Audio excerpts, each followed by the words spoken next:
सेंटरला भविष्यात अशी मीरा भाईंदरमध्ये झंझावात निर्माण करणारी प्रचार फेरी अंतिम उद्या प्रचार संपणार आहे 5 वाजता आणि सकाळी 10 वाजल्यापासून सकाळी 9 वाजल्यापासून मीरा भाईंदर पूर्ण शहरामध्ये भगवा वादळ भगवा वादळ सकाळी 9 ते 5 वाजेपर्यंत 9 ते 4 पर्यंत देता मला आपण 9 ते 4 वाजेपर्यंत हे भगवा वादळ मीरा भाईंदर शहरामध्ये आतापर्यंत वचनपूर्ती तुम्ही बरेच हे केले आता आम्ही निश्चयनामा केले ती बाईक रॅली फिरणार आणि तुम्हाला ऍडव्हान्स मध्ये आताच सांगतो उद्या शेवटची पत्रकार परिषद या निवडणुकीच्या संदर्भात दुपारी 4 वाजता शेवटची नका बोलू नंतर पण घ्या अरे या निवडणुकीची आचारसंहितेची शेवटची नंतर घेता येणार नाही आम्हाला 5 नाही 5 नंतर घेता येणार 14 तारीख 5 वाजता प्रचार संपतो 4 वाजता आमची शेवटची या निवडणुकीची शेवटची प्रचार सभा प्रेस कॉन्फरन्स 4 वाजता सकाळी 9 ते 4 सरळ फिरून आम्ही इकडे समारोप करणार आणि तुम्हाला पत्रकार परिषदेला सामोरं जाणार. अच्छा आता याच्या बाबतीत तुम्हाला बघा म्हणजे मराठीमध्ये पहिलं सांगतो मीरा भाईंदर शहरातील जनतेसाठी हे हो ऐसा मात्र हो यार उचला हे बरोबर शिस्त मागा ना कशा पण टाकून दिले माहिती नाही. काल पण ना मी त्या एका जैन मंदिरामध्ये गेलो होतो ना ते रवी व्यास वगैरे ते बिचारे म्हणजे मला उमेदवार आहे मी स्वतः उचलून ते अरे रस्त्यावर त्याच्यावर लोक पाय वगैरे देतात कोणी असू ना हा असं नाही ना ते घेरे बाबा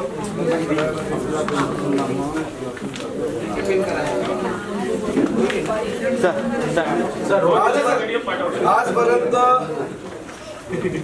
मीरा भाईंदर महापालिका क्षेत्रातील निवडणुका होत असताना वचननामा वचनपूर्ती वगैरे हा शब्दप्रयोग होता परंतु आज मात्र आम्ही मीरा भाईंदर महानगरपालिकेला आमच्या सर्वसामान्य जनतेनं जर आम्हाला विश्वास आमच्यावर दाखवला आणि महायुतीची जी सत्ता केंद्रामध्ये आहे राज्यामध्ये आहे परंतु मीरा भाईंदरला होऊ शकली नाही परंतु शिवसेनेच्या माध्यमातून जे आम्ही 81 उमेदवार उभे केलेले आहेत त्या माध्यमातून आम्हाला सत्ता येणार याची आम्हाला खात्री आहे आणि म्हणूनच सत्ता आल्यानंतर काय काय करणार आहोत याच्यासाठी आम्ही निश्चयनामा तयार केलेला आहे आणि त्या निश्चयनामामध्ये जो प्रामुख्याने पहिला प्रश्न आहे मीरा भाईंदरला एज्युकेशन हब म्हणून विकसित करून तेथे विद्यापीठ व नामांकित शैक्षणिक संस्था आणल्या जातील आणि त्याचबरोबर मी घोषणा केलेली आणि स्वर्गीय शिवसेना प्रमुख बाळासाहेब ठाकरे कला दालनामध्ये त्या दालनाची निर्मिती सुद्धा केलेली आहे. ऑलरेडी त्याची MPSC आणि UPSCची पुस्तकं सुद्धा आम्ही ऑलरेडी तिकडे ठेवलेली आहेत. तर त्यासाठी स्वतंत्र प्रशिक्षण केंद्र सुरू करून दरवर्षी 100 विद्यार्थ्यांना शिष्यवृत्ती दिली जाईल जेणेकरून सामान्य कुटुंबातील युवकांना प्रशासकीय सेवेमध्ये संधी उपलब्ध होईल. अशा प्रकारचा हा पहिला आणि महत्त्वाचा आमचा मुद्दा आहे. मीरा भाईंदर शहराला मोफत वायफाय सुविधेचं शहर म्हणून विकसित केले जाईल. डिजिटल शिक्षण व्यवसाय गव्हर्नन्स व स्टार्टअप संस्कृतीला चालना देण्यात येईल.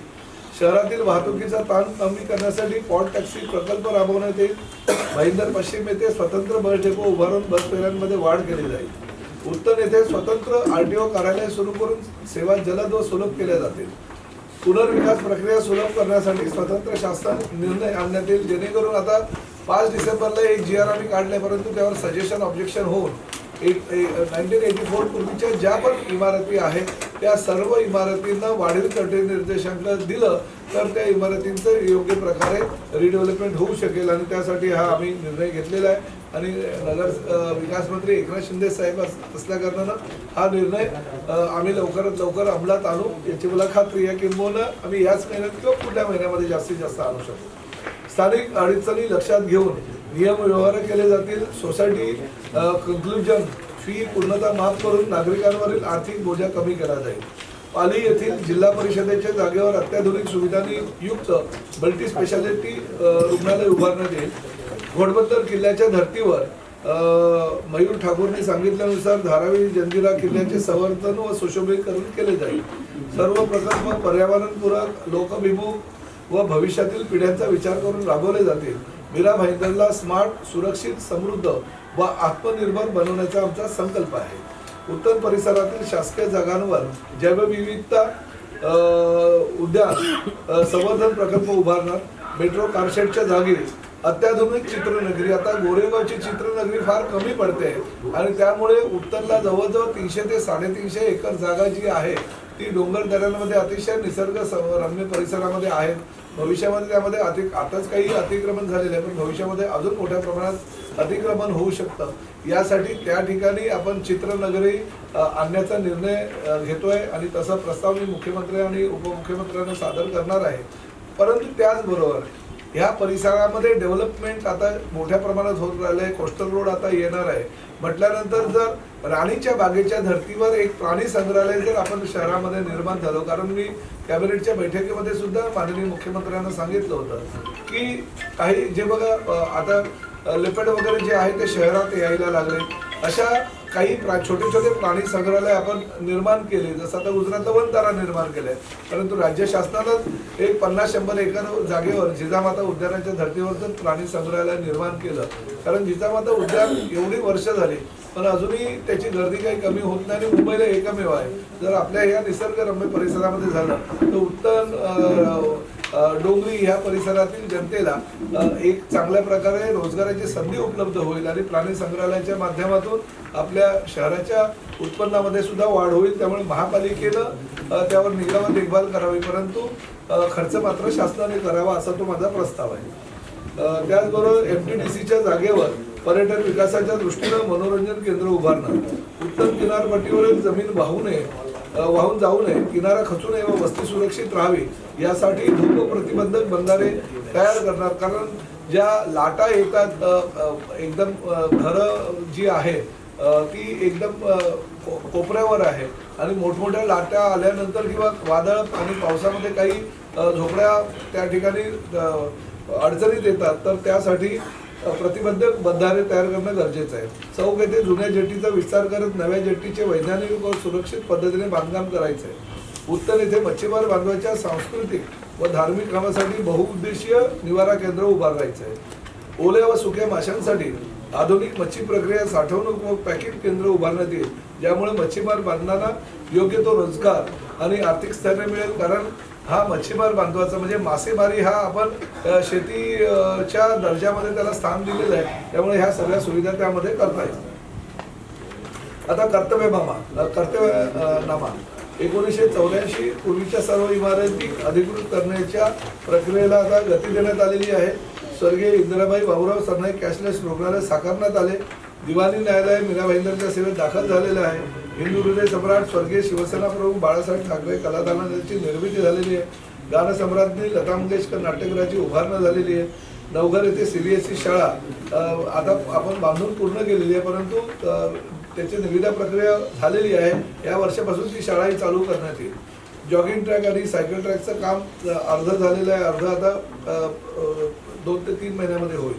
सर्व विहिरींचे नूतनीकरण करून पुनरुज्जीवित केलेले आहे. आता RO प्लॅन्ट लावून ते पाणी जे सर्वसामान्य जनतेला प्यायला मिळत आहे ही आनंदाची बाब आहे. फुटबॉल खेळासाठी 5 टप तयार करण्यात आले. शहरातील चौकांचे सुशोभीकरण करण्यात आले. एलिव्हेटेड उड्डाणपूल तयार करण्यात आले. शेवटचा एलिव्हेटेड उड्डाणपूल सुद्धा पूर्ण झालेला असून निवडणूक झाली की त्याचंही लोकार्पण करायचे. शहीद मेजर कस्तुभ राणे स्मारक व उद्यानाची निर्मिती करण्यात आली. तलावाच्या सुशोभीकरण करून म्युझिकल फाउंटन उभारण्यात आले.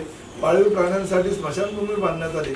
गोमातेला राज्यमातेचा दर्जा तर देण्यात आला, परंतु महापालिका क्षेत्रामध्ये गोमातेला पूजणारे भरपूर काही लोक आहेत.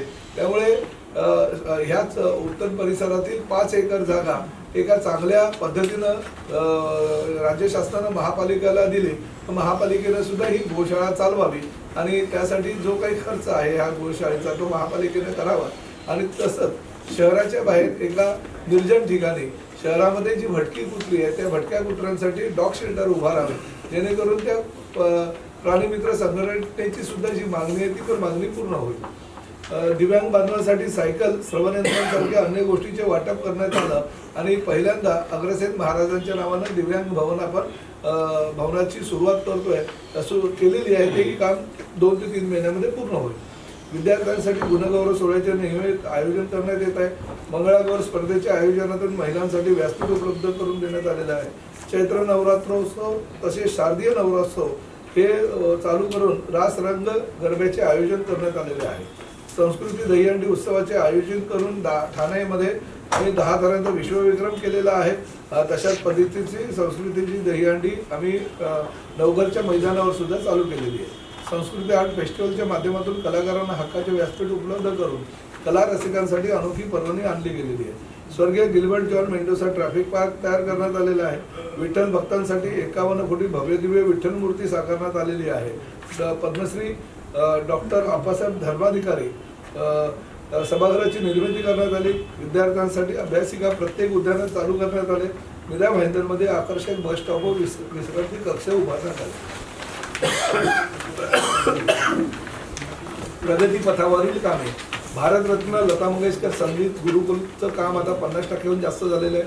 चेनामध्ये नदीवरील जलसंधारणाचा यशस्वी उपक्रम आता पूर्णत्वाला येतोय. सूर्या प्रकल्प 218 MLD पाणी पुरवठा ह्याच वर्षी सुरुवात होणार आहे. क्लस्टर डेव्हलपमेंटच्या माध्यमातून घराचा पुनर्विकास करत असताना काही लोकांनी त्याला विरोध केला म्हणून मिनी क्लस्टरची आम्ही सूचना सुद्धा केलेली आणि त्याचंही GR 12 डिसेंबर रोजी आणलेलं आहे. घोडबंदर किल्ल्याच्या शेजारी शिवसृष्टीच्या प्रकल्पाला राज्य शासनानं मान्यता दिलेली आहे. घोडबंदर खाडीकिनारा सुशोभीकरण आणि जलवाहतूक लवकरात लवकर चालू होईल आणि प्रामुख्याने फाउंटेनच्या समोर जेट्टी सुद्धा तयार झालेली आहे. भारतरत्न डॉक्टर बाबासाहेब आंबेडकर भवन आता 70% काम पूर्ण झालं आहे. बालयोगी सदानंद महाराज वाचनालय व सभागृहाचं काम चालू आहे. स्वर्गीय प्रमोद महाजन आर्ट गॅलरी आता इंटेरियरचं काम चालू आहे. जलतरण तलाव 5 काम चालू आहे. सिंधुताई सपकाळ तिरंदाजी प्रशिक्षण केंद्राचं काम चालू आहे. प्रत्येक उद्यानामध्ये हिरकणी कक्षाचं काम आता पूर्णत्वाला आलेलं आहे. दहिसर मीरा भाईंदर रिंगरोडचं काम चालू झालेलं आहे.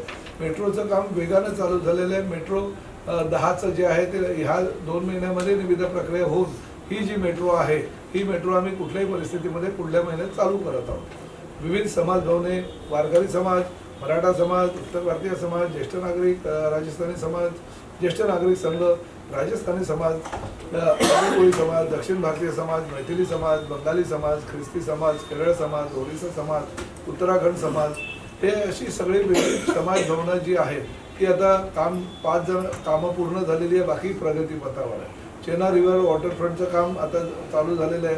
हरिश्चंद्र आमगावकर जिम्नॅस्टिक सेंटरचं काम चालू आहे. छत्रपती शिवाजी महाराज मार्गावरील 3 उड्डाण पुलांचं कामही पूर्ण झालेलं आहे. कांदळवन उद्यानाला आता CRZची परवानगी मिळाल्यानंतर तेही काम चालू होईल.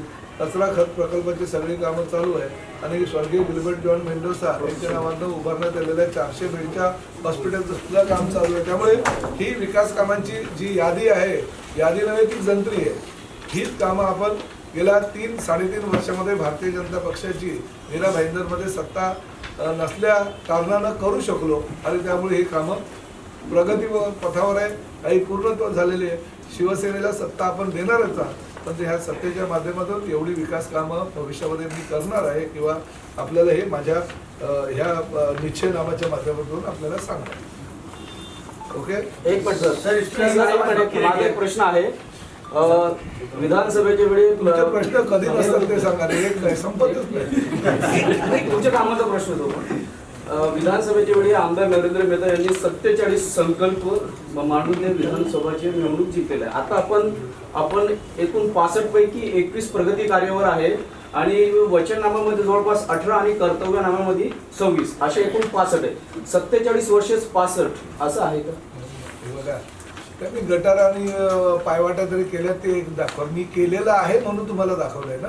ही कामं झालेली आहेत, पूर्ण झाली आहेत, लोकार्पण झालेली आहेत आणि काही कामं प्रगतीपथावर आहे, कामं चालू आहे. मी फक्त हवेमध्ये तीर मारत नाही. मी जी कामं झालेली आहे आणि जे मीरा भाईंदर स्वप्नाचा शहर, सपनों का शहर बनाने के लिए मैं लोगों के पास ये लेके जा रहा हूँ और इसमें मुझे नहीं लगता है कि कुछ भी बहुत सारा ऐसे मैंने लोगों को सपना दिखा कि मैं चांद तारे तोड़ के ले आऊँगा या ये करूँगा या वो करूँगा. बिल्कुल नहीं है. ये हकीकत है और ये मीरा भाईंदर शहर के फ्यूचर की ज़रूरत है. वो ज़रूरतें मैं पूरी करने की कोशिश कर रहा हूँ और कुछ इतना बड़ा बात नहीं है. राज्य का मंत्री हूँ, खाली विधायक नहीं हूँ. तो महापालिका में हमारी सत्ता, राज्य में हमारी सत्ता, केंद्र में हमारी सत्ता है, उस माध्यम से ये सब प्रकल्प मैं कर सकता हूँ। इसलिए ये वचननामा दिया, मैं लोगों को निश्चयनामा दिया कि मैं करने ही वाला हूँ, खाली ऐसे हवा में तीर मारने वाले नहीं है बात। सर एकंदरीत आपण वचननामा बघितला तर याच्यामध्ये चित्रपटसृष्टी, गौशाळा आणि अभयारण्य अशा काही गोष्टी आहेत या विकास आराखड्यामध्ये पण दाखवण्यात आल्या आणि या आराखड्याला भाजपने प्रामुख्याने विरोध केलाय। तो एक प्रश्न जो अध्यक्ष तर शिवसेनेचा विकास आराखडा जो विरोध होता किंवा काय त्याला मंजुरीसाठी विकास आराखडा सगळा अंतिम मंजूर झालेला आहे। तुम्ही आता प्रश्न विचारला म्हणून सांगतो, सगळे नाहीतर तुम्ही म्हणाल की आरोपावर आरोप करताय। तुमच्या माहितीकरता सांगतो, मीरा भाईंदरचा विकास आराखडा तयार आहे, एकनाथ शिंदे साहेबांनी त्यावर सही पण केलेली आहे, पण नरेंद्र मेहतांनी देवेंद्र फडणवीस साहेबांकडे मुख्यमंत्री म्हणून तक्रार केलेली आहे आणि त्यामुळे निवडणुकीच्या तोंडावर त्यांनी तो थांबवला आहे। पण निवडणुका झाल्यावर तो विकास आराखडा एकनाथ शिंदे साहेब लोकांसाठी खुला सर मुख्यमंत्र्यांनी थांबवलं आहे आणि मुख्यमंत्री चालू करणार, लागू करणार नाही। मुख्यमंत्र्यांची जे आम्ही करतो तर मुख्यमंत्र्यांशी चर्चा करून, माझी मुख्यमंत्र्यांशी ह्या विषयावर चर्चा झाली आणि त्यांना मी सांगितलं ते एक बैठक लावून ते विकास, कारण सगळं झालेलं आहे, सही सुद्धा त्या खात्याच्या त्यावर मुख्यमंत्र्यांची वगैरे सही लागत नाही।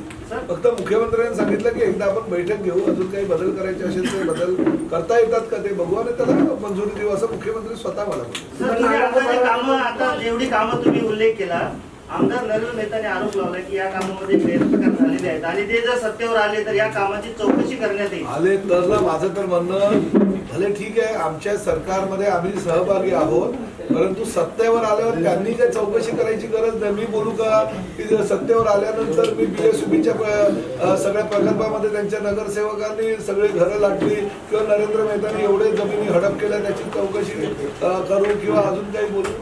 शेवटी राज्याचे मुख्यमंत्री आणि गृहमंत्री हे प्रमुख आहेत आणि भारतीय जनता पक्षाचे नेते आहेत, तरी इकडे तक्रार करण्यापेक्षा तिकडे करायला पाहिजे ना, म्हणजे चौकशी होईल। सर जो 5 टर्फ बोले आपने फुटबॉल के लिए, तो ये टेंडर रूपी वैसे ही जाएंगे जैसे अभी ग्राउंड है, क्योंकि रेडी हो गए, ओके फ्री में लोग रेडी हो गया, रेडी मैडम रेडी हो गए, रेडी हो गया, आप सही लोकार्पण बोले, हो लेकिन गया। ऐसे तो सीधे जाएंगे ना, खेले नहीं, उसके लिए मेंटेनेंस के लिए हाँ। कॉर्पोरेशन को, मेंटेनेंस के लिए कॉर्पोरेशन को कुछ ना कुछ पैसा सब अगर फ्री दे देंगे तो वो नहीं होता है, पूछ रही तो हूँ, मेंटेनेंस हो इसका टेंडर ले लेते हैं। टेंडर हो जाएगा और मेंटेनेंस के लिए वो किसी ना किसी को देना पड़ेगा।